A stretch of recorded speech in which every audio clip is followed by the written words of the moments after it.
चुलीमध्ये शेकून जशी आपण बाटी बनवतो ना, अगदी त्याचप्रमाणे इथे ही बनवून तयार होते. अगदी साधी सोपी रेसिपी आहे.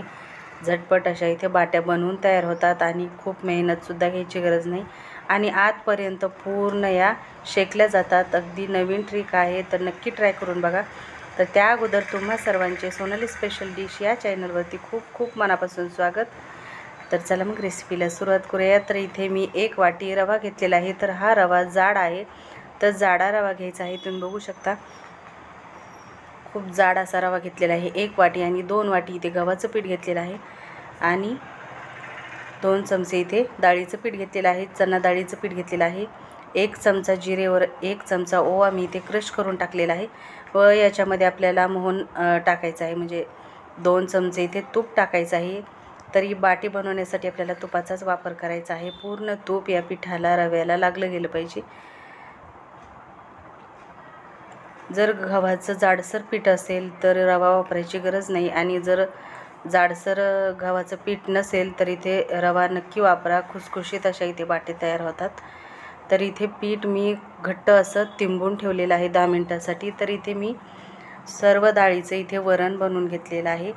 सर्व डाळीचं म्हणजे मुगाची डाळ, हरभऱ्याची डाळ, मसूर डाळ, तूर डाळ हे सर्व मूठ डाळी मी शिजवून घेतलेले आहेत आणि इथे मस्तपैकी फोडणी देत आहे. फोडणीमध्ये आपल्याला लसूण जिरेची पेस्ट टाकायची आहे, जिरे टाकायचे आहेत, आपल्या आवडीनुसार भाज्या टाकायच्या आहेत. तर इथे मी कच्चं बटाटं व टोमॅटो टाकलेला आहे, कढीपत्ता टाकलेला आहे.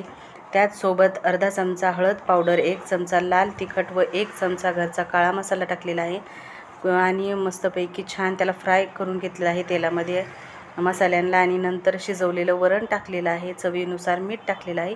आता मस्त छान याला उकळी येऊ द्यायची आहे 2 ते 3 मिनिटासाठी. आणि इकडे आपलं बाटीचं जे आपण उंडा मळून ठेवला होता, कणिक मळून ठेवली होती, ती अगदी मऊ अशी झालेली आहे. खूप जास्त आपल्याला इथे आपण पोळ्याला जशी तिंबतो तशी सैलसर इथे मळायचं नाही आपल्याला. पुरीसाठी आपण तिंबतो ना गुंडा, त्याच पद्धतीने इथे आपल्याला हा तिंबून घ्यायचा आहे आणि अशा पद्धतीने छोटे छोटे गोळे करून घ्यायचे आहेत.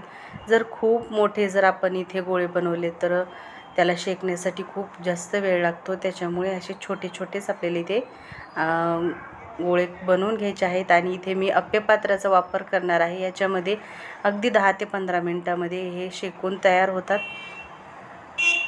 तर थोडंसं तूप टाकायचं आहे आणि तूप टाकल्याच्या नंतर आपल्याला असं अलटीपलटी करून सर्व बाजूनी अगदी लो गॅस आहे इथे, लो गॅसवरतीच आपल्याला हे सर्व बाट्या ज्या आहेत त्या छान व्यवस्थित भाजून घ्यायच्या आहेत. तर 15 ते 16 मिनिट लागतात ह्या बाट्या बनवून तयार होण्यासाठी.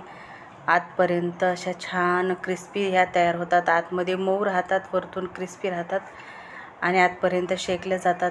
तर नक्की ट्राय करून बघा अशा पद्धतीने तुम्ही डाळबाटीची रेसिपी. तर कशी वाटली तुम्हाला आजची रेसिपी कमेंट करून सांगायला विसरू नका व पुन्हा भेटूया असेच एका छानशा खमंग टेस्टी आणि हेल्दी रेसिपीबरोबर. तोपर्यंत बाय.